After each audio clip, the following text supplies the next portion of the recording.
إن الحمد لله نحمده ونستعينه ونستغفره ونعوذ بالله من شرور أنفسنا ومن سيئات أعمالنا من يهده الله فلا مضل له ومن يضلل فلا هادي له وأشهد أن لا إله إلا الله وحده لا شريك له وأشهد أن محمدا عبده ورسوله اللهم صل على محمد وعلى آل محمد كما صليت على إبراهيم وعلى آل إبراهيم إنك حميد مجيد اللهم بارك على محمد وعلى آل محمد كما باركت على إبراهيم وعلى آل إبراهيم إنك حميد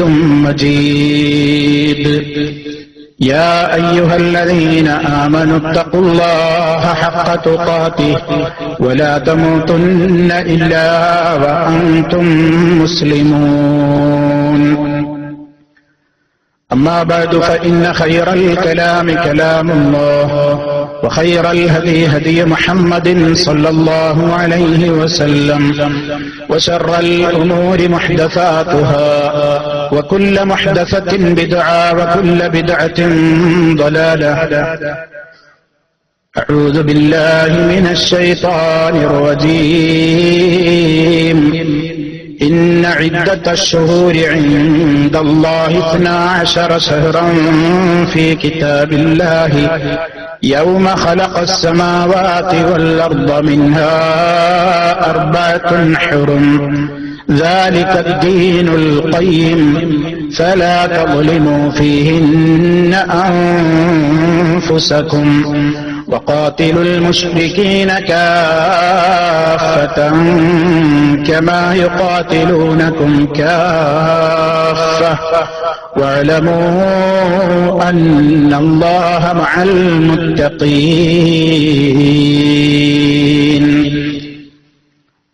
സ്നേഹമുള്ള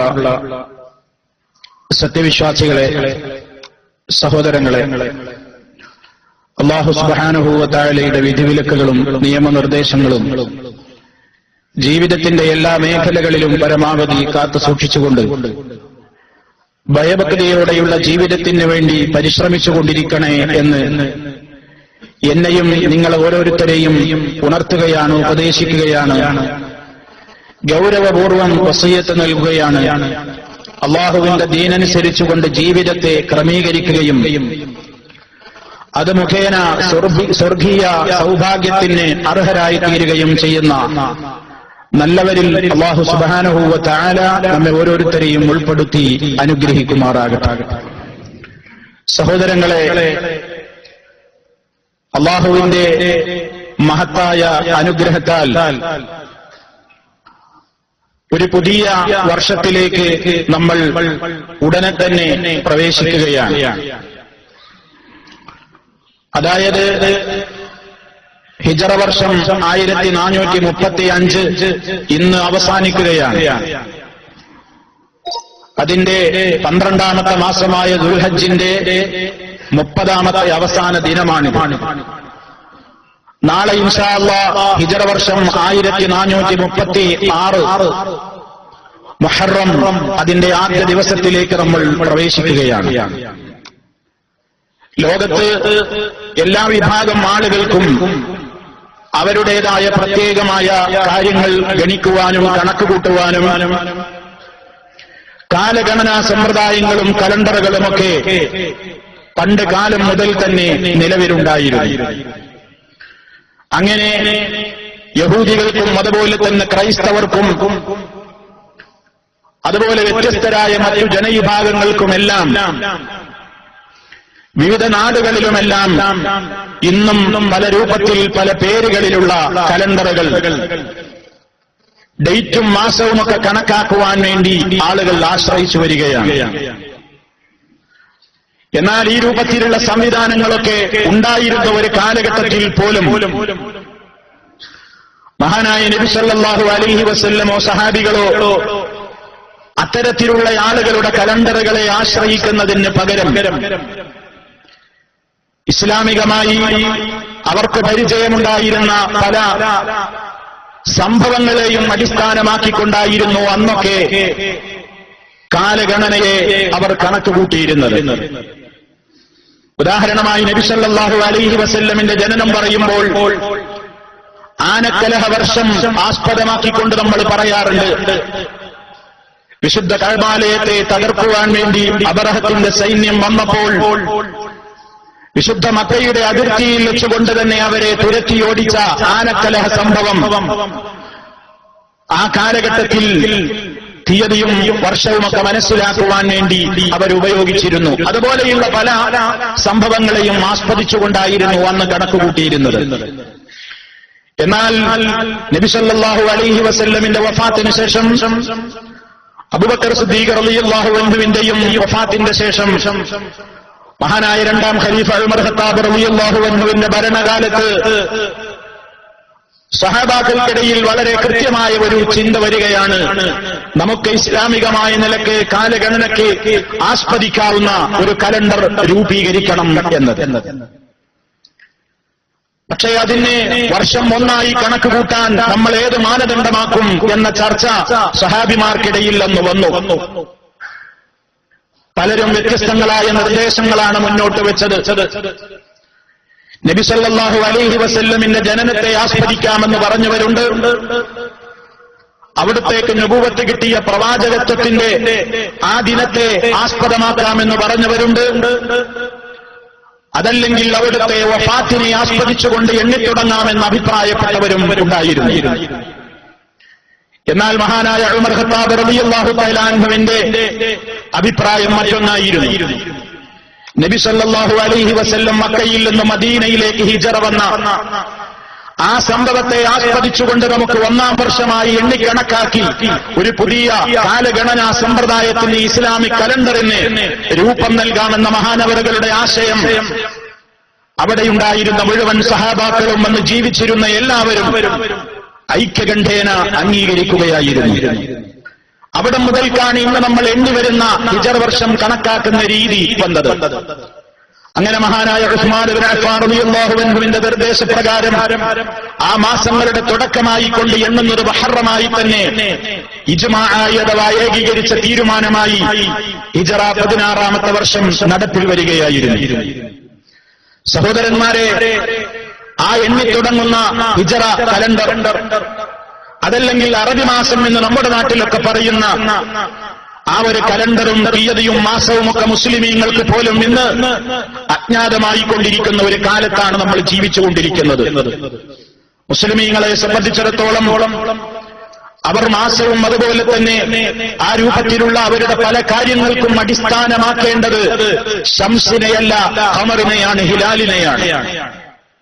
വിശുദ്ധ ഖുർആനിന്റെ തന്നെ കൃത്യമായ സൂചന അതാണ്. يسألونك عن الأهلة قل هي مواقيت للناس والحج.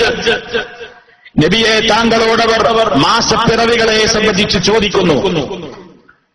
ഖുൽ, പ്രവാചകരെ പറയുക, ഹിയ മവാഖീതു ലിന്നാസ്, അത് ജനങ്ങൾക്ക് സമയമറിയുവാനുള്ള, പ്രത്യേകമായ സമയം നിർണയിക്കുവാനുള്ള പ്രത്യേക മാനദണ്ഡമാകുന്നു. അല്ലാഹു തആല പറഞ്ഞത് അവ മനുഷ്യർക്ക് അതുപോലെ തന്നെ ഹജ്ജിനും ഒക്കെയുള്ള സമയനിർണയങ്ങളാകുന്നു എന്നാണ്. അതിൽ തന്നെ സൂചനയുണ്ട്. മനുഷ്യരെ സംബന്ധിച്ചിടത്തോളം അറബികൾക്കെന്നോ മറ്റുള്ളവർക്കോ എന്നല്ല, മനുഷ്യർക്ക് കാലഗണനക്ക് ആസ്വദിക്കാവുന്നത് ഹിലാലാണെന്ന സൂചന അല്ലാഹു സുബ്ഹാനഹു വ തആല അറിയിച്ചിരിക്കുകയാണ്. അതുപോലെ തന്നെ ഹജ്ജിന് നാം ഡേറ്റ് തീരുമാനിക്കുന്നത് ഒരു മാസത്തിന്റെ തുടക്കം റമളാനിന് നമ്മൾ ആസ്വദിക്കുന്നത് ശംസിനെയല്ല, ഖമറിനെയാണ് അഥവാ ഹിലാലിനെയാണ്. നോമ്പെടുക്കാൻ നബി സല്ലല്ലാഹു അലൈഹി വസല്ലം പറഞ്ഞിടത്ത് സൂമൂ ലിറുയതിഹി വഅഫ്തിറൂ ലിറുയതിഹി എന്നാണ് അവിടുന്ന് പറഞ്ഞത്. നിങ്ങൾ ഹിലാലിന്റെ പിറവി ദൃശ്യമായാൽ നിങ്ങൾ നോമ്പാരംഭിക്കുക, നിങ്ങൾ നോമ്പെടുക്കുക. ഹിലാലിന്റെ പിറവി ദൃശ്യമായാൽ നോമ്പ് മുറിക്കുക. അഥവാ ഓരോ മാസവും മാറി മാറി വരുന്നത് കണക്ക് കൂട്ടുന്നത് ഇസ്ലാമികമായി ഹിലാലിന്റെ പിറവിയുടെ അടിസ്ഥാനത്തിലാണ് ആയിരിക്കണം എന്നർത്ഥം. അതിന്റെ അടിസ്ഥാനത്തിലാണെന്ന് മുസ്ലിമീങ്ങൾക്ക് പോലും അറിയില്ല. അവരുടേതായ പല കാര്യങ്ങളും ഇബാദത്തുകളുമായി ബന്ധപ്പെട്ട കാര്യങ്ങളെല്ലാം ഹിലാലുമായി, ചന്ദ്രവർഷവുമായി ബന്ധപ്പെട്ടുകൊണ്ടാണ് നമ്മൾ കണക്കാക്കേണ്ടത്. ഉദാഹരണമായി സക്കാത്ത് കൊടുക്കണം.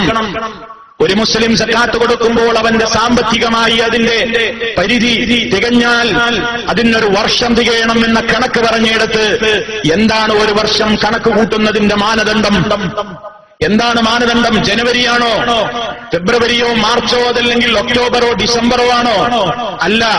ഒരു മുസ്ലിം സക്കാത്തിന്റെ വർഷം കണക്ക് കൂട്ടാൻ മാനദണ്ഡമാക്കേണ്ടത് അറബി മാസം അനുസരിച്ചായിരിക്കണം. ഒരു മുഹറമിലാണ് അവൻ സക്കാത്ത് കൊടുക്കുന്നതെങ്കിൽ ഒരു വർഷം തികയാണ് അവൻ കണക്ക് കൂട്ടേണ്ടത് അടുത്ത മുഹറമായിരിക്കണം. അതല്ലാതെ കണക്ക് കൂട്ടിയാൽ പലപ്പോഴും പെശകാണ് സംഭവിക്കുന്നത്. അറബി കലണ്ടറിനെ സംബന്ധിച്ചിടത്തോളം 12 മാസവും ഏകദേശം 354 ദിവസങ്ങളും മാത്രമുള്ളതാണ് ചന്ദ്രനെ അടിസ്ഥാനമാക്കിക്കൊണ്ടുള്ള ഇസ്ലാമിക അഥവാ ഹിജറ കലണ്ടറിലുള്ളത്. സൂര്യനെ അടിസ്ഥാനമാക്കിയുള്ള കലണ്ടറിൽ നിന്നും എല്ലാ വർഷവും ഏകദേശം ഈ കലണ്ടർ 11 ദിവസം വ്യത്യാസമുണ്ട് എന്ന് നമ്മൾ മനസ്സിലാക്കണം. അതുകൊണ്ട് തന്നെ സക്കാത്തിന് കണക്ക് കൂട്ടുമ്പോ വർഷം കണക്കാക്കേണ്ടത് ഈ കലണ്ടർ അനുസരിച്ചാണ്. അതുപോലെ തന്നെ ഒരു സ്ത്രീ അവരുടെ ഭർത്താവ് മരണപ്പെട്ട വിധവയായ ഒരു സ്ത്രീ അവൾ ദീക്ഷാകാലം അഥവാ ഇദ്ദയാചരിക്കേണ്ടതുണ്ട്. അർബഅത അശ്ഹുരിൻ വഅശറ എന്ന് ഖുർആൻ പറഞ്ഞ 4 മാസവും 10 ദിവസവും കണക്കാക്കാനുള്ള മാനദണ്ഡമേത്? ഡിസംബറും ജനുവരിയും ഫെബ്രുവരിയുമാണോ? അല്ല. മറിച്ച് അറബി മാസത്തെയാണ് അവൻ കണക്ക് കൂട്ടേണ്ടത്. ബുദ്ധിപരമായി എല്ലാ അർത്ഥത്തിലും മനുഷ്യർക്ക് ലളിതമായി മനസ്സിലാക്കാൻ കഴിയുന്നതാണ് ഒരു മാസത്തിന്റെ മാറ്റം ഹിലാൽ അനുസരിച്ചാണെങ്കിൽ. ചന്ദ്രനെ കണ്ടാൽ മാസം ആരംഭിച്ചു, ചന്ദ്രനെ കണ്ടാൽ അടുത്ത മാസം ആരംഭിച്ചു. ഇതാർക്കും മനസ്സിലാകാവുന്ന യാഥാർത്ഥ്യമാണ്. അതുകൊണ്ട് തന്നെ 29ഉം 30ഉം മാറി മാറി വരുന്ന ചന്ദ്രമാസങ്ങൾ തികച്ചും അശാസ്ത്രീയമായ നിലക്കാണ് മറ്റു കലണ്ടറുകളിൽ നമുക്ക് കാണാൻ സാധിക്കുന്നത്. അത് രൂപീകരിച്ച കാലഘട്ടം മുതൽ ഇന്നും അതിന്റെ ദിനങ്ങളെ സംബന്ധിച്ചുള്ള തർക്കങ്ങൾ നിലനിൽക്കുകയാണ് എന്ന് നമ്മൾ മനസ്സിലാക്കണം. ചില മാസം 28 എന്താണ് മാനദണ്ഡം? ചില മാസങ്ങൾ 31. എന്താണ് മാനദണ്ഡം? ശാസ്ത്രീയമായി മാനദണ്ഡങ്ങളൊന്നും തന്നെ ഇല്ല. അതേ അവസരത്തിൽ ഹിലാല് കാണുന്നു, അതിനനുസരിച്ച് ആസ്പദമാക്കിയിട്ടുള്ള ഹിജറ കലണ്ടർ അത് വ്യത്യാസങ്ങളില്ലാതെ 29ഉം 30ഉം ആയിക്കൊണ്ട് തന്നെ മുന്നോട്ട് പോവുകയാണ്. നമ്മൾ മനസ്സിലാക്കണം, മുസ്ലിമീങ്ങൾ പലപ്പോഴും ആ ഒരു വർഷത്തെ അതല്ലെങ്കിൽ ആ രൂപത്തിലുള്ള കാലഗണനാ സമ്പ്രദായത്തെ മറന്നുപോയ ഒരു കാലത്താണ് നമ്മൾ ജീവിക്കുന്നത്. ഇസ്ലാമികമായ ഇസ്സത്തിലേക്കുള്ള നമ്മുടെ മടക്കത്തിന്റെ ഭാഗമാണ്. ഒറ്റയടിക്ക് നമുക്ക് നടക്കില്ലെങ്കിലും നാം ഏവരും, നമ്മളും നമ്മുടെ മക്കളുമൊക്കെ പഠിച്ചു വെക്കണം അറബി മാസങ്ങളുടെ പേരെങ്കിലും. ജനുവരി, ഫെബ്രുവരി എന്ന് വളരെ ഒഴുക്കൻ മട്ടിൽ പറയാൻ പഠിച്ചിട്ടുള്ള മുസ്ലിം സമുദായത്തിന്റെ മെമ്പർമാർക്ക് അറിയാമോ? വിശുദ്ധ ഖുർആൻ പറഞ്ഞ ഇന്ന ഇദ്ദത്ത ശുഹൂരി ഇൻദല്ലാഹ് 12 ശഹ്റൻ ഫീ കിതാബില്ലാഹ് യൗമ ഖലഖസ് സമാവാതി വൽ അർദ് മിൻഹാ അർബഅത്തുൻ ഹുറും. ആകാശഭൂമികളുടെ സൃഷ്ടിപ്പ് നാൾ തൊട്ട് 12 മാസങ്ങളാണുള്ളത്. അതിൽ 4 പരിപാവനമാണ്, പ്രത്യേകം പവിത്രമാണ്. ദുൽഖഅദും അതുപോലെ തന്നെ ദുൽഹിജ്ജയും അതുപോലെ തന്നെ മുഹറമും പിന്നീട് റജബും. ഇതറിയാത്ത മുസ്ലിമീങ്ങളില്ലേ? മുഹറം, സഫർ, റബീഉൽ അവ്വൽ, റബീഉൽ ആഖിർ എന്നിങ്ങനെ അവസാനം ദുൽഹിജ്ജ വരെ 12 മാസങ്ങൾ എണ്ണാൻ അറിയാത്ത മുസ്ലിമീങ്ങളില്ലേ? മാറ്റം വരണമെന്നാണ് പ്രിയമുള്ളവരെ സൂചിപ്പിക്കുവാനുള്ളത്. മറ്റു കലണ്ടറുകൾ ആസ്വദിക്കരുതെന്നോ അതുമായി ഇടപാടുകൾ നടത്തൽ നിഷിദ്ധമാണെന്നോ ഒന്നും ഇപ്പറഞ്ഞതിന് അർത്ഥം ആരും കണക്ക് കൂട്ടരുത്. മറിച്ച് നമ്മുടെ പല കാര്യങ്ങളിലും നാം ഈ ഒരു കലണ്ടറിന് സ്ഥാനം നൽകണം. അറബി ഡേറ്റുകളെ സംബന്ധിച്ച് നമുക്കറിയണം. ഇന്നിപ്പോൾ ഹിജറ 1435, ദുൽഹജ്ജ് 30 എത്ര പേർക്ക് അറിയാം? ഇനി നാളെ വരാനിരിക്കുന്ന വർഷം 1436 മുഹറം 1 എത്ര പേർക്ക് അറിയാം? അതേ അവസരത്തിൽ നമ്മളിപ്പോൾ 2014 ഒക്ടോബർ ഇന്നെത്രയാ? 24 എന്ന് എല്ലാവർക്കും അറിയാം. ഒരു മാറ്റം വേണമെന്നാണ് സൂചിപ്പിക്കാനുള്ളത്. നമുക്ക് നമ്മുടേതായ ഒരു ഇസ്സത്തിലേക്ക് എല്ലാ കാര്യങ്ങളിലും ഇസ്ലാമികമായൊരു മടക്കം അനിവാര്യമായതുപോലെ മഹാന്മാരായ സ്വഹാബത്ത് ഐക്യകണ്ഠേന എടുത്ത തീരുമാനപ്രകാരം ആസ്പദിച്ചുകൊണ്ട് രൂപീകരിച്ചിട്ടുള്ള ഒരു കലണ്ടറിനെ മുസ്ലിമീങ്ങളുടെ വ്യവഹാരങ്ങളിൽ നിന്നും അവരുടേതായ പ്രത്യേകമായ സമ്പ്രദായങ്ങളിൽ നിന്നുമൊന്നും മാറ്റിവെക്കരുത്. നമ്മുടെ ഇബാദത്തുകളുമൊക്കെ അതുമായി ബന്ധപ്പെട്ടുകൊണ്ടാണ് എന്നതിനാൽ വിശേഷിച്ചും. കാരണം എല്ലാ 13, 14, 15 നോമ്പെടുക്കണം. ഏത് 13, 14, 15 ഒക്ടോബർ 13 നവംബർ 13 അല്ല, അത് ഹിജ്റ വർഷത്തിന്റെ മാസങ്ങളിലെ 13, 14, 15 അതുകൊണ്ട് അതിന്റെ പ്രാധാന്യം നമ്മൾ മനസ്സിലാക്കണം എന്നാണ് എനിക്ക് എന്നോടെന്ന പോലെ എന്റെ സഹോദരങ്ങളോട് ഉണർത്തുവാനുള്ളത്. അതുപോലെ സഹോദരങ്ങളെ, ഈ വർഷം കണക്കാക്കുവാൻ വേണ്ടി ആസ്പദിക്കപ്പെട്ട ഹിജ്റ എന്താണ്? ഹിജ്റ അള്ളാഹുവിന്റെ മാർഗത്തിൽ നാടും വീടും എല്ലാം ത്യജിച്ചുകൊണ്ടുള്ള ഒരു യാത്ര. സുഖസൗകര്യങ്ങളെ തേടിക്കൊണ്ടല്ല മക്കയിൽ നിന്ന് മദീനയിലേക്ക് സഹാബിമാരും റസൂൽ സല്ലല്ലാഹു അലൈഹി വസല്ലമും പലായനം നടത്തിയത്. ലാ ഇലാഹ ഇല്ലല്ലാഹ് മുഹമ്മദുർ റസൂലുള്ളാഹ് എന്ന ആദർശത്തിന്റെ നിലനിൽപ്പ് ചോദ്യം ചെയ്യപ്പെട്ട ഒരു ഘട്ടത്തിൽ എവിടെ പോയാലും ഈ ആദർശം നിലനിർത്തലാണ് എനിക്ക് പ്രധാനമെന്നും അതിന്റെ മുമ്പിൽ എനിക്ക് എന്റെ മക്കളോ ഭാര്യയോ കുടുംബങ്ങളോ സമ്പത്തോ നാടോ വീടോ തടസ്സമല്ലെന്നുമുള്ള കൃത്യമായ പ്രഖ്യാപനത്തിന്റെ അടിസ്ഥാനത്തിൽ ഇഖ്ലാസോടുകൂടി അല്ലാഹുവിന്റെ വജ്ഹ് ഉദ്ദേശിച്ചുകൊണ്ട് മാത്രമാണ് മഹാന്മാരായ സഹാബികൾ നബി സല്ലല്ലാഹു അലൈഹി വസല്ലമിന്റെ നിർദ്ദേശപ്രകാരം ആദ്യഘട്ടത്തിൽ നിന്ന് എത്യോപ്യ എന്നറിയപ്പെടുന്ന അന്നത്തെ ഹബ്ശയിലേക്കും രണ്ടാമത് അവസാനമായി അന്ന് നബി സല്ലല്ലാഹു അലൈഹി വസല്ലം എത്തുന്നതിന്റെ മുമ്പ് യസ്രിബ് എന്നറിയപ്പെട്ടിരുന്ന ഇന്ന് മദീനത്തുർ റസൂൽ എന്നറിയപ്പെടുന്ന മഹാനായ നബി സല്ലല്ലാഹു അലൈഹി വസല്ലമിന്റെ ആ സിറ്റിയിലേക്ക് അഥവാ മദീനയിലേക്കും ഹിജ്റ പോയത്. നമ്മൾ മനസ്സിലാക്കണം, ഹിജ്റ കേവലം ഒരു നാട് വിട്ടുള്ള ഉല്ലാസയാത്രയോ വിദേശയാത്രയോ ഒന്നുമായിരുന്നില്ല. ആദർശത്തിന് വേണ്ടി എന്തും ചെയ്യാൻ തയ്യാറാണെന്ന പ്രഖ്യാപനമായിരുന്നു അതിലുണ്ടായിരുന്നത്. അതിന്ന് നമ്മുടെ ജീവിതത്തിലുണ്ടോ എന്ന് നമ്മൾ ചിന്തിക്കേണ്ടതാണ്. ഹിജ്റ നൽകുന്ന ഗുണപാഠങ്ങളിൽ ഏറ്റവും പരമപ്രധാനമായത് അല്ലാഹുവിൽ തവക്കുലാക്കി കഴിഞ്ഞാൽ ഏത് ഭൗതിക സംവിധാനങ്ങളും സജ്ജീകരണങ്ങളും ഒക്കെ ആർക്കൊക്കെ ഉണ്ടായാലും അതൊന്നുമില്ലാത്തവരെയും റബ്ബ് സഹായിക്കും. റബ്ബിൽ തവക്കുലാക്കാൻ തയ്യാറാണെങ്കിൽ, അല്ലാഹു എന്നെ സഹായിക്കുമെന്ന ദൃഢമായ തീരുമാനമെടുക്കാൻ മാത്രം ഖൽബിന് ത്രാണിയുണ്ടെങ്കിൽ, വിശാലതയുണ്ടെങ്കിൽ റബ്ബ് സഹായിക്കുമെന്നാണ്. ഭൗതിക സഹായങ്ങളൊക്കെ അപ്പുറത്താണെങ്കിലും മഹാനായ നബി സല്ലല്ലാഹു അലൈഹി വസല്ലമ അവിടുന്ന് ഹിജ്റ പോകാനുള്ള തീരുമാനമുണ്ടായ ഘട്ടത്തിൽ പ്രവാചകൻ സല്ലല്ലാഹു അലൈഹി വസല്ലമിന്റെ സഹാബിമാരൊക്കെ നേരത്തെ അവിടുന്ന് പറഞ്ഞയച്ചു. അവിടുന്ന് പോകാനുള്ള തീരുമാനമെടുക്കുന്ന വേളയിൽ മുശ്രിക്കുകൾ അറിയുകയാണ് മുഹമ്മദും പോകുമെന്ന്. അവർക്ക് ഊഹം കൊണ്ടവർ മനസ്സിലാക്കുകയാണ്. അങ്ങനെ അവിടുത്തെ വധിക്കാനുള്ള പ്ലാൻ ഇടുകയാണ്. ഗോത്രത്തിലെ തലവന്മാരിലെ പ്രമുഖന്മാരുടെ എല്ലാം കൈകളിൽ വാളെടുത്ത് കൊടുത്തുകൊണ്ട് ഹബീബ് സല്ലല്ലാഹു അലൈഹി വസല്ലമ ഉറങ്ങിക്കിടക്കുന്ന റൂമിന്റെ ചുറ്റും അവർ നിലയുറപ്പിക്കുകയാണ്. പുറത്തു വരുമ്പോൾ കഴുത്ത് വെട്ടണം.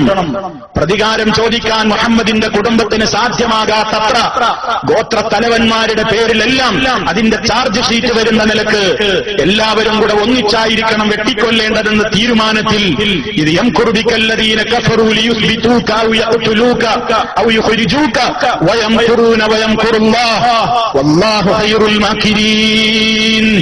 അവർ ഒരുപാട് തന്ത്രങ്ങൾ പ്രയോഗിച്ചു. പക്ഷേ അല്ലാഹുവിന്റെ തന്ത്രത്തിന്റെ മുമ്പിൽ അവരുടെയൊക്കെ കുതന്ത്രങ്ങൾ കേവലം ജലരേഖകളായി അധപ്പതിച്ചുപോയ ചരിത്രമാണ് ഇസ്ലാം പഠിപ്പിച്ചത്. മഹാനായ നബി സല്ലല്ലാഹു അലൈഹി വസല്ലമ അവിടെ നിന്ന് അത്ഭുതകരമായ നിലക്ക് ശത്രുക്കൾക്കിടയിലൂടെ അവരുടെ കൺകളെ വെട്ടിച്ചുകൊണ്ട് തന്നെ അല്ലാഹുവിന്റെ പ്രത്യേകമായ അപാരമായ ഒരു മുഅ്ജിസത്ത് എന്ന നിലക്ക് നബി സല്ലല്ലാഹു അലൈഹി വസല്ലം അവിടെ നിന്ന് രക്ഷപ്പെടുകയാണ്. അല്ലാഹുവിൽ വരമേൽപ്പിച്ച ഒരു വ്യക്തിക്ക് ആര് കാത്തു നിന്നാലും അവർക്കിടയിലൂടെ പോകാൻ കഴിയുകയാണ്. അല്ലാഹുവിന്റെ ചോദ്യം, അലൈസല്ലാഹു ബികാഫിൻ അബ്ദഹു, അവന്റെ അടിമക്ക് അല്ല പോരെ? അല്ലാഹുവിന്റെ അടിമക്ക് അല്ല പോരെ? അല്ലാഹുവിൽ തവക്കുലാക്കി കഴിഞ്ഞാൽ അല്ലാഹു ഗാലിബുൻ അലാ അംരിഹി വലാകിന്ന അക്തറൻ നാസി ലാ യഅലമൂൻ. അള്ളാഹു അവന്റെ കാര്യങ്ങളെ അതിജയിക്കുക തന്നെ ചെയ്യും. ആര് എത്ര മുൻകൂട്ടി പ്ലാനുകളും പദ്ധതികളും അജണ്ടകളും ഒക്കെ തയ്യാറാക്കിയാലും പടച്ച റബ്ബിൽ തവക്കുലാക്കിയ മുഅ്മിനീങ്ങളെ അല്ലാഹു വെറുതെയാക്കുകയില്ല. അവർക്ക് അല്ലാഹുവിന്റെ സഹായമുണ്ടാകുമെന്ന് ഹിജ്റ നമുക്ക് വളരെ കൃത്യമായി തന്നെ പഠിപ്പിച്ചു തരികയാണ്. അതുപോലെ തന്നെ നോക്കൂ സഹോദരന്മാരെ, നബി സല്ലല്ലാഹു അലൈഹി വസല്ലം സിദ്ദീഖുൽ അക്ബർ റളിയല്ലാഹു അൻഹു ഹിജ്റ പോകുന്ന വേളയിൽ ശത്രുക്കളുടേതായ തെരച്ചിലൊന്ന് ശമിക്കട്ടെ എന്ന നിലക്ക് സൗർ ഗുഹയിൽ പോയി ഒളിച്ചിരുന്ന നേരത്ത് മഹാനായ അബൂബക്കർ സിദ്ദീഖ് റളിയല്ലാഹു അൻഹു അവിടുന്ന് കാണുകയാണ് തെരച്ചിൽ സംഘം ഗുഹാമുഖത്ത് എത്തി നിൽക്കുന്നത്. നബിയെ പിടിക്കാൻ വേണ്ടിയുള്ള ഇനാമ് പ്രഖ്യാപനവും കേട്ടുകൊണ്ട് ഇളക്കുന്ന രക്തവുമായി അതാ ആവേശപൂർവ്വം മുശ്രിക്കുകൾ വന്നു നിൽക്കുകയാണ് സൗർ ഗുഹയുടെ മുമ്പിലായി. ആ നേരത്തെ സിദ്ദീഖുൽ അക്ബർ റളിയല്ലാഹു അൻഹു ഗുഹാമുഖത്ത് അവരുടെ കാൽപെരുമാറ്റവും കാലുമിങ്ങനെ മുട്ടിന് താഴെ കാണുന്ന നേരത്ത് അവിടുന്ന് നബി സല്ലല്ലാഹു അലൈഹി വസല്ലമിനോട് പരാതി പറയുകയാണ്, വിഷമം പറയുകയാണ്. നബിയേ, ലൗ അന്ന അഹദഹും നദറ തഹ്ത ഖദമൈഹി ലാ ബസറനാ. ഓ നബിയെ, അവരിൽ നിന്ന് ഒരാളെങ്കിലും അവന്റെ കാലിനടിയിലേക്കൊന്ന് കുനിഞ്ഞു നിന്ന് നമ്മളെ നോക്കിയാൽ നമ്മളെ കാണുമല്ലോ, കണ്ടുമുട്ടുമല്ലോ. ആ നേരത്തെ നബി സല്ലല്ലാഹു അലൈഹി വസല്ലമ ഈമാനിന്റെ ദാർഢ്യതയുള്ള തവക്കുലിന്റെ പ്രതീകമായ അഷ്റഫുൽ വറാ നബി സല്ലല്ലാഹു അലൈഹി വസല്ലമ അനുചരനെ സമാധാനിപ്പിക്കുകയാണ്. മാ വന്നുക യാ അബൂബക്കറിൻ ബിസ്നൈൻ അല്ലാഹു സാലിസുഹുമാ. അബൂബക്കറെ, രണ്ടാളെ കുറിച്ച് നീ എന്താ വിചാരിക്കുന്നത്? നമ്മൾ രണ്ടാള് മാത്രമല്ല, അവർക്ക് മൂന്നാമനായിക്കൊണ്ട് അല്ലാഹുവുണ്ട്, അള്ളയുണ്ട്. അബൂബക്കറെ, അതല്ലേ വിശുദ്ധ ഖുർആൻ പ്രശംസിച്ചുകൊണ്ട് പറഞ്ഞത്, ലാ തൻസുറൂ ഫഖദ് നസറഹുല്ലാഹ് ഇദ് അഖറജഹുല്ലദീന കഫറൂ സാനിയ ഇസ്നൈനി ഇദ് ഹുമാ ഫിൽ ഗാരി ഇദ് യഖൂലു ലിസാഹിബിഹി ലാ തഹ്സൻ ഇന്നല്ലാഹ മഅനാ فأنزل الله سكينته عليه وأيده بجنود لم تروها وجعل كلمة الذين كفروا السفلى وكلمة الله هي العليا والله عزيز حكيم. നിങ്ങൾ ആര് അദ്ദേഹത്തെ സഹായിച്ചില്ലെങ്കിലും അള്ളയുണ്ട് അദ്ദേഹത്തെ സഹായിക്കാൻ. അവിശ്വാസികൾ അദ്ദേഹത്തെ പുറത്താക്കിയ കാലത്ത് ഗാറിൽ അദ്ദേഹം തന്റെ കൂട്ടുകാരനോട് ഒറ്റക്കായിരുന്ന നേരത്ത് ആ വിഷമമറിയിച്ച കൂട്ടുകാരനോട് അവിടുന്ന് പറഞ്ഞ ഒരു വാചകമില്ലേ, ലാ തഹ്സൻ, അബൂബക്കറെ സങ്കടപ്പെടരുത്, വേദനിക്കരുത്, ദുഃഖിക്കരുത്, ഇന്നല്ലാഹ മഅനാ, അള്ളയുണ്ട് നമ്മുടെ കൂടെ. ഉടനെ തന്നെ അള്ള അവന്റെ സമാധാനവും ശാന്തിയുമൊക്കെ അവരിൽ ഇറക്കുകയാണ്. അവിശ്വാസികളുടെ കുതന്ത്രങ്ങളെ അവൻ ബാത്തിലാക്കുകയാണ്.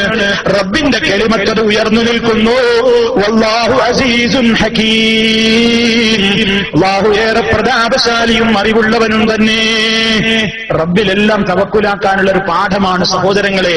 അങ്ങനെ തവക്കുലാക്കിയവർക്ക് എതിരിൽ അപ്പുറത്ത് ഏത് സംവിധാനവും സജ്ജീകരണവും ശക്തിയുള്ളവനാണെങ്കിലും ഹക്കുള്ളവൻ അല്ലാഹുവിൽ തവക്കുലാക്കിയാൽ അല്ലാഹുവിന്റെ കാവലുണ്ടാകും, സഹായമുണ്ടാകും, സംരക്ഷണമുണ്ടാകുമെന്നാണ് ഹിജ്റ നൽകുന്ന ഒന്നാമത്തെ പാഠം. പക്ഷേ ആ തവക്കുലിന്റെ മുമ്പ് എല്ലാം തവക്കുലാക്കിയത് കൊണ്ട് ഉടനെ സഹായം കിട്ടുമെന്ന് ഇസ്ലാം പറഞ്ഞിട്ടില്ല. തവക്കുലിന്റെ മുമ്പ് നമ്മൾ കാണിക്കേണ്ട ചില സബബുകളൊക്കെ ഉണ്ട്, അത് ചെയ്യണം. നാമായിട്ട് ചെയ്യേണ്ട കാരണങ്ങളൊക്കെ പൂർത്തിയാക്കണം. അതൊക്കെ പൂർത്തിയാക്കിയിട്ടാ തവക്കുല്. നബി സല്ലല്ലാഹു അലൈഹി വസല്ലമ നമുക്ക് അള്ളല്ലേ എന്ന് വെറുതെ പറഞ്ഞതല്ല. ഹിജ്റ പോകാനുള്ള മുഴുവൻ സംവിധാനങ്ങളും കാലേ കൂട്ടി അതിനുവേണ്ട ഏർപ്പാടൊക്കെ ചെയ്തിട്ടുണ്ട്. ഗുഹയിൽ അഭയം തേടാൻ തീരുമാനിച്ചിട്ടുണ്ട്. അവിടെ ഇരിക്കുന്ന കാലയളവിൽ ഭക്ഷണത്തിന് വേണ്ടി അത് എത്തിക്കാൻ വേണ്ടി അസ്മാ റളിയല്ലാഹു അൻഹ ഏർപ്പാട് ചെയ്തിട്ടുണ്ട്. ഖുറൈശികളുടെ അപ്പോഴുള്ള വിവരങ്ങളെ അറിയിച്ചു കൊടുക്കാൻ വേണ്ടി അബ്ദുല്ലാഹി ഇബ്നു അബൂബക്കർ റളിയല്ലാഹു അൻഹുവിനെ ഏർപ്പാട് ചെയ്തിട്ടുണ്ട്.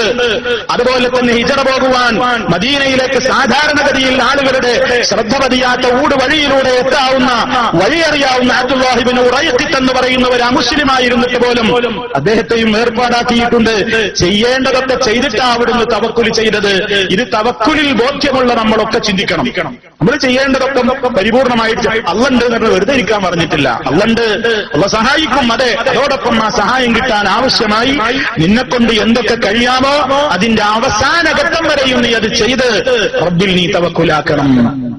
അങ്ങനെ തവക്കുലാക്കിയപ്പോ എല്ലാ രംഗത്തും അടുത്തെത്തി കൊല്ലും എന്ന ഘട്ടത്തിലെത്തിയില്ലേ സുറാഖ സല്ലല്ലാഹു അലൈഹി വസല്ലമയുടെ ഹിജറയുടെ വേളയിൽ ഇവിടുന്ന് അബൂബക്കർ സിദ്ദീഖ് റളിയല്ലാഹു അൻഹു കൂടെ ഇങ്ങനെ യാത്ര പോകുമ്പോ മരുഭൂമിയിലതാ പിന്നാലെ വരികയാണ്. പിന്നാലെ മരുഭൂമിയും മുറിച്ചു കടന്നുകൊണ്ട് ആവേശത്തോടുകൂടി അതിശീഘ്രം കുതിച്ചുപായുന്നവരെ കുതിരപ്പുറത്ത് അതേ സുറാഖത്ത് റളിയല്ലാഹു അൻഹു പാഞ്ഞെത്തുകയാണ്. ഉടനെ നബി സല്ലല്ലാഹു അലൈഹി വസല്ലമിനെ കണ്ടരംഗം അയാൾ തന്നെ പിന്നീട് പറയുന്നുണ്ട്. അദ്ദേഹം പിൽക്കാലത്തെ മുസ്ലിമായ സ്വഹാബിയാണ്. അക്കാലത്ത് അദ്ദേഹം മുസ്ലിമല്ല. റസൂലുള്ളാഹിന്റെ തലയെടുത്താൽ കിട്ടാവുന്ന 100 ഒട്ടകങ്ങളെ മനസ്സിൽ കണ്ടുകൊണ്ടുള്ള പോക്കാണ്. അദ്ദേഹം പറയുകയാണ്, ഞാൻ എന്റെ കുതിരപ്പുറത്ത് കയറിയിട്ട് വളരെ അതിശീഘ്രം ഓടിച്ച് നബി സല്ലല്ലാഹു അലൈഹി വസല്ലമിന്റെയും അബൂബക്കർ സിദ്ദീഖ് റളിയല്ലാഹു അൻഹുവിന്റെയും സമീപത്ത് ഇങ്ങനെ തൊടാവുന്ന അകലത്തിലെത്തിപ്പോയി. ആ സമയത്ത് ഞാനിങ്ങനെ കേൾക്കേണ്, സമയത്തു ഖിറാഅത റസൂലില്ലാഹി സ്വല്ലല്ലാഹു അലൈഹി വസല്ലം വഹുവ ലാ യൽതഫിത്. നബി സല്ലല്ലാഹു അലൈഹി വസല്ലം ഇങ്ങനെ ഖുർആൻ ഓതുകയാണ്. ആയത്തോതിക്കൊണ്ടിരിക്കുന്നത് ഞാനിങ്ങനെ കേൾക്കുകയാണ്. അതേ അവസരത്തിൽ അവിടുത്തെ മുഖത്തൊരു പേടിയുമില്ല. വഹുവ ലാ യൽതഫിതു, പേടിച്ചവൻ തിരിഞ്ഞു നോക്കൂലേ, തിരിഞ്ഞു നോക്കുന്നില്ല. വഹുവ ലാ യൽതഫിതു, അദ്ദേഹം തിരിഞ്ഞു നോക്കാതെ വളരെ ധീരമായി തന്നെ ആയത്ത് മോദി മുന്നോട്ട് പോവുകയാണ്. അതേ അവസരത്തിൽ അബൂബക്കർ യുക്സിറുൽ ഇൽതിഫാത്ത്, നബി സല്ലല്ലാഹു അലൈഹി വസല്ലമിന്റെ ദേഹത്തിന് വല്ലതും സംഭവിക്കുമോ എന്ന് ഭയപ്പെട്ട കൂട്ടുകാരനായ അബൂബക്കർ റളിയല്ലാഹു തആല അൻഹു ഇങ്ങനെ പേടിച്ചിടക്കിടക്ക് തിരിഞ്ഞു നോക്കുന്നുണ്ട്. സുറാഖയത് കാണ്. അടുത്തെത്തിയപ്പോഴേക്ക് സാഖത്തി യദാ ഫറസി ഫിൽ അർളി ഹത്താ ബലഗത റുക്ബതൈനി ഫഖറർതു അൻഹാ. അടുത്തെത്തുമ്പോഴേക്ക് എന്റെ കുതിരയുടെ 2 കാലുകളും അതാ മണ്ണിൽ ആണ്ടുപോകുന്നു. അതിന്റെ കാൽമുട്ട് വരെ ഭൂമിയിലേക്ക് ആണ്ടുപോയി. ഞാൻ അതിന്റെ പുറത്തുനിന്ന് തെറിച്ചു വീണു. എനിക്ക് മുന്നോട്ട് പോകാൻ കഴിയുന്നില്ല. ആ കുതിരക്ക് മുന്നോട്ടൊരു അടിവെക്കാൻ സാധിക്കുന്നില്ല. ആ സമയത്ത് നബി സല്ലല്ലാഹു അലൈഹി വസല്ലം അതാ അതിന്റെയൊക്കെ മുമ്പേ, ആ സംഭവം നടക്കുന്നതിന്റെയൊക്കെ മുമ്പേ അബൂബക്കർ റളിയല്ലാഹു തആല അൻഹു ഇങ്ങനെ പറയുന്നുണ്ട്, പ്രവാചകരെ ഇതാ തൊട്ടടുത്തെത്തിപ്പോയി, നാം പിടിക്കപ്പെടാൻ പോകുന്നു എന്ന് പറഞ്ഞപ്പോഴും അല്ലാഹുവിന്റെ റസൂൽ അവിടെ വെച്ച് പറയാണ്, അബൂബക്കറെ ലാ തഹ്സൻ ഇന്നല്ലാഹ മഅനാ, അള്ളയുണ്ട് നമ്മുടെ കൂടെ എന്ന് പറഞ്ഞ് സമാധാനിക്കുകയാണ്. നിങ്ങളൊന്ന് ചിന്തിച്ചു നോക്ക്, അതിശീഘ്രം പാഞ്ഞു വരുന്ന ഒരു കുതിരപ്പടയാളി അടുത്തെത്താൻ നേരത്ത് അള്ള നമ്മളെ കൂടെ ഉണ്ട് എന്ന് പറഞ്ഞത് എന്തിന്റെ അടിസ്ഥാനത്തിലാണ്? എന്ത് സംവിധാനം അവിടെ ഉള്ളത്? എന്താണ് ഇനി വധം നടക്കാൻ ബാക്കിയുള്ളത്? അതിശീഘ്രം പാഞ്ഞു വരുന്ന കുതിരണ്ട്, എന്താ അവിടെ സംഭവിക്കുക? അറിഞ്ഞിട്ട് പറഞ്ഞതാ? അല്ല. അല്ലാഹുവിന്റെ സമാധാനമുണ്ട്, സക്കീനത്തുണ്ട്, ശാന്തിയുണ്ട്. അവിടുത്തെ മനസ്സിനൊരു സമാധാനം കൊടുത്തിട്ടുണ്ട്. ഉടനെ അപ്പോഴാണ് സംഭവിക്കുന്നത്, ഫസാഖത്ത് യദാ ഫറസി, എന്റെ കുതിരയുടെ കാലുകളെന്ന് മണ്ണിൽ ആണ്ടുപോകുന്നു. സുറാഖക്ക് കാര്യം ബോധ്യായി. സുറാഖക്ക് മനസ്സിലായി ഇതെന്തുകൊണ്ടാണ്. അദ്ദേഹം നബി സല്ലല്ലാഹു അലൈഹി വസല്ലമിനെ വിളിച്ചുകൊണ്ട് പറയാണ്, ബുഖാരിയിൽ കാണാം, യാ മുഹമ്മദ് ഖദ് അലിംതു അന്ന ഹാദാ അമലുക, മുഹമ്മദേ എനിക്ക് തീർച്ചയായും ബോധ്യമായിട്ടുണ്ട് ഈ കാണുന്ന സംഭവത്തിന് കാരണം നീ തന്നെയാണെന്ന്. ഇത് നിന്റെ പ്രവൃത്തിയാണെന്ന് എനിക്ക് ബോധ്യമായിട്ടുണ്ട്. എന്റെ കുതിരയുടെ കാലിങ്ങനെ ആണ്ടുപോകാനും ഞാൻ തെറിച്ചു വീഴാനും നിമിത്തമായത് നീയാണെന്ന് എനിക്ക് മനസ്സിലായിട്ടുണ്ട്. അതുകൊണ്ട് അല്ലാഹുവോടൊന്ന് ദുആ ചെയ്യണേ, അൻ യുഖല്ലിസനി മിമ്മാ അന ഫീ, ഞാൻ അകപ്പെട്ട ഈ ആപത്തിൽ നിന്ന് എനിക്കൊന്ന് രക്ഷ കിട്ടാൻ വേണ്ടി ദുആ ചെയ്യണം. അങ്ങനെ ദുആ ചെയ്യുകയാണെങ്കിൽ ഞാനിതാ നിങ്ങളോട് ഓഫർ പറയുന്നു, എന്റെ പിന്നിൽ നിങ്ങളെ അന്വേഷിച്ചു കൊണ്ടുവരുന്നവരോടൊക്കെ ഞാൻ പറയാം, അന്വേഷിച്ചു പോയിട്ട് കാര്യമില്ല, ആള് സ്ഥലം വിട്ടിരിക്കുന്നു, അവരെയൊക്കെ വഴിതിരിച്ചു വിട്ടോളാ, ആ അന്വേഷണം ഇനി ഉണ്ടാവില്ല, നീ അങ്ങ് ഉറപ്പ് തരാ. അല്ലാഹുവിന്റെ റസൂൽ സല്ലല്ലാഹു അലൈഹി വസല്ലം അല്ലാഹുവിനോട് ദുആ ചെയ്തു, രക്ഷപ്പെടുത്തി. നമ്മൾ മനസ്സിലാക്കണം, ഇവിടെയും എന്താ ആ ഇന്നല്ലാഹ മഅനക്ക് ഒരു കേവലം നാവുകൊണ്ടുള്ള ഒരു വർത്താനല്ല, അത് ഹൃദയത്തിൽ ആണ്ടിറങ്ങി വർത്താൻ. നമുക്ക് അള്ളണ്ട് അബൂബക്കറെ, അള്ളണ്ട് എന്ന് പറഞ്ഞപ്പോ അള്ള ഉണ്ടായി. ഭൗതിക സംവിധാനങ്ങളൊന്നും കണ്ടിട്ട് പറഞ്ഞതല്ല, അള്ളണ്ട്. മൂസ നബി അലൈഹി സ്വലാത്തു വസ്സലാമിന്റെ ചരിത്രം അറിയില്ലേ? ഇരമ്പി നിൽക്കുന്ന സമുദ്രത്തിന്റെ മുമ്പിൽ എത്തി നിൽക്കുകയാണ് മഹാനായ മൂസ അലൈഹിസ്സലാമും വിശ്വാസികളും. തൊട്ടു പിറകിലാണ് ആർത്തലച്ചു വരുന്ന ഫറോവയുടെ സൈന്യം. ആ സമയത്ത് അനുയായികൾ പറഞ്ഞു നേതാവിനോട്, ഇതാ പിടിക്കപ്പെട്ടത് തന്നെ, ഇന്നാലെ മുതറക്കൂൻ, പിടിക്കപ്പെട്ടു മൂസ, ഇനി എന്ത് ചെയ്യും? ആ സമയത്ത് മൂസ നബി അലൈഹിസ്സലാം പറഞ്ഞില്ലേ, കല്ലാ ഇന്ന മഅയ റബ്ബീ സയഹ്ദീൻ, വിഷമിക്കേണ്ട, എന്റെ കൂടെ എന്റെ രക്ഷിതാവുണ്ട്, അവനൊരു മാർഗദർശനം നൽകിയേക്കും. എന്തുറപ്പ് കണ്ടിട്ട്, എന്ത് കണ്ടിട്ടാ അത് പറഞ്ഞത്? അതൊക്കെ പറഞ്ഞാ ഉറപ്പാ. ഈമാനിന്റെ ദാർഢ്യത, ആ തവക്കുല് ഉടനെ തന്നെ സമുദ്രത്തിൽ അടിച്ചോളാൻ പറഞ്ഞില്ലേ, രക്ഷപ്പെട്ടില്ലേ, ഫറോവയെയും അനുയായികളെയും മുക്കി നശിപ്പിച്ചില്ലേ. ഇപ്പൊ ഭൗതിക സംവിധാനവും പട്ടാളവും പണവും സംവിധാനങ്ങളും ഒന്നുമല്ല. ഹക്ക് കയ്യിലുണ്ടോ പടച്ച റബ്ബിൽ അവര് തവക്കുലാക്കി മുന്നോട്ട് നീങ്ങണം. നീങ്ങിയാൽ അല്ലാഹുവിന്റെ സഹായം ഉറപ്പാണെന്ന കൃത്യമായ പാഠം ഹിജ്റ നമുക്ക് നൽകുകയാണ്. അങ്ങനെ നബി സല്ലല്ലാഹു അലൈഹി വസല്ലം മദീനയിലെത്തി.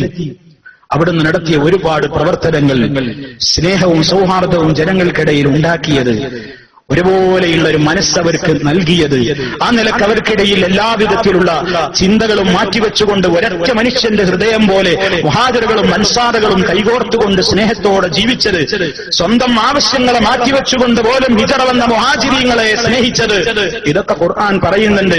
ആ സ്നേഹവും ഐക്യവും സാഹോദര്യവും ആദർശത്തിലുള്ള അടിയുറച്ച നിലപാടുമൊക്കെ ഹിജ്റ വിശ്വാസികൾക്ക് പ്രദാനം ചെയ്യുകയാണ്. ആ അർത്ഥത്തിൽ അതിനെ കണ്ടുകൊണ്ട് ജീവിതത്തിൽ വരുത്തേണ്ടുന്ന മാറ്റങ്ങളെ സംബന്ധിച്ച് നാം ഓരോരുത്തരും ബോധവാന്മാരാവുക. അല്ലാഹുവിന്റെ ദീനിൽ അടിയുറച്ചുകൊണ്ട് മുന്നോട്ട് പോകുന്ന, അവനിൽ തവക്കുലാക്കാൻ മാത്രം ഈമാനികമായ ദാർഢ്യത വരുന്ന നല്ലവരിൽ അല്ലാഹു റബ്ബുൽ ആലമീൻ നമ്മെ ഓരോരുത്തരെയും ഉൾപ്പെടുത്തി അനുഗ്രഹിക്കുമാറാകും.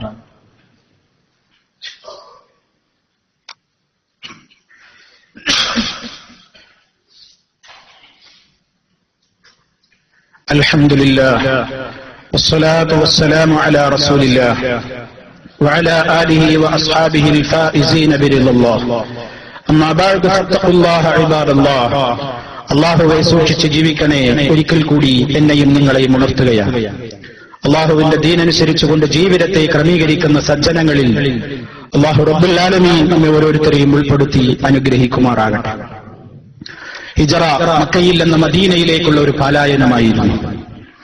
ആദർശത്തിന്റെ പ്രഖ്യാപനത്തിന് വേണ്ടി, നിലനിൽപ്പിന് വേണ്ടി എല്ലാം അല്ലാഹുവാണ് എനിക്ക് ഏറ്റവും വലുതെന്ന അല്ലാഹു അക്ബറിനെ അന്വർത്ഥമാക്കുന്ന നിലക്കുള്ള വിശ്വാസികളുടെ കൂട്ടമായ പലായനം. ആ മേഖലയിലുണ്ടായ റബ്ബിന്റെ സഹായങ്ങൾ എല്ലാം നമ്മൾ മനസ്സിലാക്കി കഴിഞ്ഞു. സഹോദരങ്ങളെ, ഇന്നും ഹിജ്റയുടേതായ പ്രസക്തി നിലനിൽക്കുകയാണ്. ഒരു നാട് വിട്ട് മറ്റൊരു നാട്ടിലേക്ക് പോകേണ്ട ആവശ്യം പലപ്പോഴും ഇന്ന് വരാറില്ല. ആദർശത്തെ ചോദ്യം ചെയ്യപ്പെടുകയും അതനുഷ്ഠിക്കുവാനുള്ള സ്വാതന്ത്ര്യത്തെ ഹനിക്കുകയും ചെയ്യുന്ന ഒരവസ്ഥയോളം നമ്മളൊന്നും ജീവിക്കുന്ന രാജ്യം ഇന്ന് എത്തിയിട്ടില്ല. എന്നാൽ അത്തരം ഒരു ഘട്ടം വരുമ്പോൾ ചിലപ്പോൾ പോകേണ്ടി വരും. അതേ അവസരത്തിൽ അതൊന്നുമല്ലാതെ സമാധാനത്തോടെ ഒരു രാജ്യത്ത് ജീവിക്കുമ്പോഴും ഹിജ്റയുടെ ആശയം നമ്മുടെ മനസ്സിൽ നിന്നും നിലനിൽക്കണം. നബി സല്ലല്ലാഹു അലൈഹി വസല്ലം പറഞ്ഞു, അൽ മുസ്ലിം മൻ സലിമൽ മുസ്ലിമൂന മിൻ ലിസാനിഹി വയദിഹി വൽ മുഹാജിർ മൻ ഹജറ മാ നഹല്ലാഹു അൻഹു. ഒരു യഥാർത്ഥ മുസ്ലിം എന്ന് പറയുന്നത്, മറ്റു മുസ്ലിമീങ്ങൾ ചില റിപ്പോർട്ടിൽ മൻ സലിമൻ നാസ് എന്ന് കാണാം, മറ്റു മനുഷ്യരൊക്കെ അവന്റെ നാവിന്റെയും കൈയിന്റെയും ശർറിൽ നിന്ന് രക്ഷപ്പെടണം എന്നാണ്. ഒരു മുഹാജിർ, ആരാണ് മുഹാജിർ? മൻ ഹജറ, വെടിഞ്ഞവനാണ്, ഉപേക്ഷിച്ചവനാണ്. മാ നഹല്ലാഹു അൻഹു, അല്ലാഹു വിരോധിച്ചതിൽ നിന്നെല്ലാം ഒഴിവായവനാണ്. അപ്പൊ ഇന്നത്തെ ഹിജ്റ നമുക്കെല്ലാവർക്കും ആവശ്യമായ ഹിജ്റ, തെറ്റുകളിൽ നിന്ന് ശരിയിലേക്കുള്ള ഹിജ്റ, അന്ധവിശ്വാസങ്ങളിൽ നിന്ന് സത്യവിശ്വാസത്തിലേക്കുള്ള ഹിജ്റ പോക്ക്, ശിർക്കിൽ നിന്ന് തൗഹീദിലേക്കുള്ള ഹിജ്റ, ബിദ്അത്തുകളിൽ നിന്ന് സുന്നത്തുകളിലേക്കുള്ള ഹിജ്റ, അധർമ്മങ്ങളിൽ നിന്ന് ധർമ്മത്തിലേക്കും അനീതികളിൽ നിന്ന് നീതിയിലേക്കും അശ്ലീലതകളിൽ നിന്ന് ശ്ലീലതകളിലേക്കും അതുപോലെയുള്ള അരാജകത്വങ്ങളിൽ നിന്ന് യഥാർത്ഥമായ സമാധാനത്തിന്റെ ലോകത്തേക്കുമുള്ള യാത്ര. തെറ്റുകൾ ചെയ്യാതെ, ഹറാമുകൾ ചെയ്യാതെ, ഹറാമ് ചെയ്യാനുള്ള സർവ്വ സംവിധാനങ്ങളും നമ്മുടെ മുമ്പിൽ തുറന്നു കിടക്കുമ്പോഴും അവിടങ്ങളിലൊന്നും പോകാതെ അവിടങ്ങളിൽ നിന്ന് ഹലാലിന്റെ ലോകത്തേക്ക് മാറിപ്പോകാൻ നമുക്ക് സാധ്യമാകണം. ഒരു ഹറാമ് ചെയ്യാനുള്ള ചാൻസ് എത്തുമ്പോ അവിടുന്ന് വിടാൻ കഴിയണം. അത് ചെയ്യാതെ ഹറാമിൽ നിന്ന് ഹലാലിലേക്ക്, ഹറാമിൽ നിന്നുള്ള ഒരു ഹിജ്റ അതിന്നും പ്രസക്തമാണ്. നാം മനസ്സിലാക്കണം, ഒരു മാസത്തിന്റെ പിറവിയെ പോലും അന്ധവിശ്വാസമായി കാണുന്ന ഒരു സമൂഹത്തിന്റെ ഇടയിലാണ് നമ്മുടെ നാട്ടിലൊക്കെ നമ്മൾ ജീവിക്കുന്നത്. മുഹറം എന്ന് കേൾക്കുമ്പോഴേക്ക് തന്നെ വല്ലാത്തൊരു ബേജാറ് തുടങ്ങുന്ന മാസം. വിവാഹം അന്ന് നിശ്ചയിച്ചുകൂടാ, വിവാഹം തീരുമാനിച്ചുകൂടാ, വീടിന് നിർമ്മാണോദ്ഘാടനം നിർവഹിച്ചുകൂടാ, വീടിന്റെ ഉദ്ഘാടനം നിർവഹിച്ചുകൂടാ, കച്ചവടം തുടങ്ങിക്കൂടാ, സഫർ പോയിക്കൂടാ, ടിക്കറ്റ് ഓക്കെ ആക്കിക്കൂടാ. എന്താ കാരണം? മുഹറം 10 കഴിയട്ടെ, മുഹറം 10 കഴിയട്ടെ, മുഹറം 10 കഴിയട്ടെ. എല്ലാ മാസവും ഒടുക്കത്തെ ബുധനാഴ്ച നഹസോട് നഹസാണ്, ദുർദിനങ്ങളാണ്. ദിവസങ്ങളെ ചീത്ത പറയുന്ന അന്ധവിശ്വാസം കൊണ്ട് ഒരു ഹിജറ വർഷത്തിന്റെ തുടക്കം പോലും ആരംഭിക്കുന്ന മുസ്ലിമീങ്ങളെന്ന് പറയുന്നവർ ജൂദായിസമാണത്. അതിന്റെ പിറവിയായ പിൽക്കാലത്ത് വന്നിട്ടുള്ള ആഘോഷങ്ങളും സംവിധാനങ്ങളൊക്കെയാണത്. ദിവസങ്ങളെ ചീത്ത പറയുന്ന, ദുശഗുണമായി കാണുന്ന, ദുർദിനങ്ങളായി പ്രഖ്യാപിക്കുന്ന വശം ഇസ്ലാമിന്റെതല്ല, മറിച്ച് മിൻ സുനനിൽ യഹൂദ്, യഹൂദികളുടെ സമ്പ്രദായമാകുന്നു. അതുകൊണ്ട് നബി സല്ലല്ലാഹു അലൈഹി വസല്ലം പറഞ്ഞിട്ടുണ്ട്, ലാ തസുബ്ബുദ് ദഹ്ർ, നിങ്ങൾ കാലത്തെ ചീത്ത പറയരുത്. അള്ളയാണ് കാലം. എന്റെ അടിമ എന്നെ ബുദ്ധിമുട്ടിക്കുന്നു, ദ്രോഹിക്കുകയാണ്, അതിലൂടെ അവൻ കടുത്ത പാതകമാണ് ചെയ്യുന്നതെന്നാണ് അള്ളാഹു അറിയിച്ചിട്ടുള്ളത്. ഒരു ദിവസത്തെയും മോശപ്പെടുത്താൻ പാടില്ല. മുഹറം 10 കഴിയോളം മോശപ്പെട്ട ദിവസമാണ്. കലണ്ടറുകളിലൊക്കെ എന്നിട്ട് അവര് പല സ്ഥാപനങ്ങളിൽ നിന്നും ഇറങ്ങുന്ന കലണ്ടറുകളിൽ നഹസുകൾ എന്ന് പറഞ്ഞ് പ്രത്യേക കോള. എന്താ നഹസ് എന്ന് പറഞ്ഞാൽ? ദുർദിനം, ദുർദിനം, ദുഷിച്ച ദിനം, ഭീകരദിനം, ഒന്നിനും പറ്റാത്ത ദിവസം. അതിൽ ദുൽഹജ്ജ് 10 വരെ ഉണ്ട്. ദുൽഹജ്ജ് 10 വരെ ഉണ്ട്.